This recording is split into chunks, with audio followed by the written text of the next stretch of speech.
Bismillahirrahmanirrahim. Assalamualaikum warahmatullahi wabarakatuh. Masih di materi IPA untuk kelas 8. Hari ini kita akan membahas tentang mekanisme mendengar pada manusia. Dan materi ini masih di bab materi getaran, gelombang, dan bunyi. Sebelum kita membahas tentang mekanisme pernapasan pada manusia, kita akan bahas dulu struktur dan fungsi telinga manusia. Jadi telinga manusia itu terdiri dari 3 bagian. Yang pertama ada telinga bagian luar, yang kedua telinga bagian tengah, dan yang ketiga ada telinga bagian dalam. Untuk telinga bagian luar sendiri itu terbagi menjadi 2. Yang pertama ada daun telinga dan juga ada saluran telinga. Nah, daun telinga itu buat apa sih fungsinya? Fungsi daun telinga yaitu untuk mengumpulkan gelombang suara ke saluran telinga. Sedangkan saluran telinga itu berfungsi untuk menghasilkan minyak seluler yang berfungsi menangkap debu dan mencegah hewan kecil masuk ke dalam telinga. Kemudian selanjutnya ada telinga bagian tengah.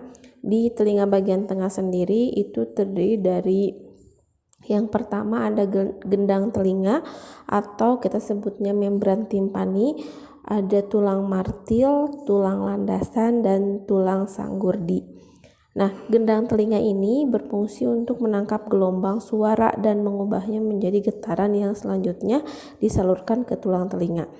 Kemudian tulang martil, tulang landasan, dan tulang sanggurdi ini fungsinya itu meneruskan getaran dari gendang telinga ke rumah siput. Selanjutnya ada telinga bagian dalam. Yang pertama ada saluran Eustachius. Saluran Eustachius ini berfungsi untuk menghubungkan ruang telinga tengah dengan rongga mulut atau faring. Nah, di mana untuk menjaga tekanan udara antar telinga tengah dengan saluran di telinga luar agar seimbang.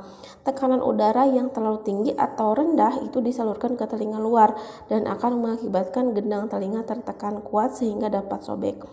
Selanjutnya ada rumah siput atau kita sebutnya koklea. Rumah siput ini merupakan saluran berbentuk spiral yang menyerupai rumah siput. Di dalam koklea ini terdapat organ namanya organ korti yang merupakan kemoreseptor. Organ korti ini berisi ribuan sel rambut yang peka terhadap tekanan getaran. Nah, getaran nanti akan diubah menjadi impuls saraf di dalam sel rambut tersebut yang kemudian diteruskan oleh saraf ke otak.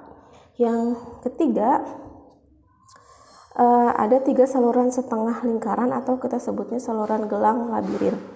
Ini fungsinya untuk mengetahui posisi tubuh atau sebagai alat keseimbangan.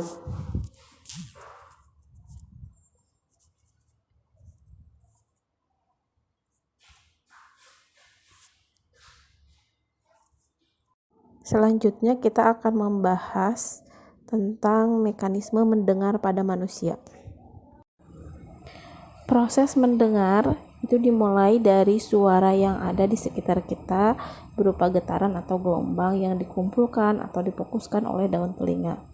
Nah, kemudian getaran suara tersebut masuk dari lubang telinga dan menggetarkan gendang telinga atau membran timpani.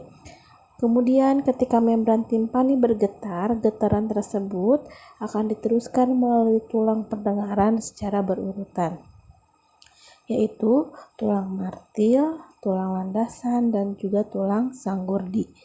Getaran yang melalui 3 tulang pendengaran ini nantinya akan diperkuat hingga 10 kali lipat. Getaran lalu diteruskan ke telinga dalam melalui jendela oval yang berhubungan langsung dengan tulang sanggurdi. Dari jendela oval, getaran akan diteruskan ke bagian koklea berupa organ korti. Getaran akan diterima organ korti dan dirubahnya menjadi impuls yang akan disampaikan ke otak melalui saraf pendengaran. Kemudian, otak besar akan mengolah dan menerjemahkan impuls, kemudian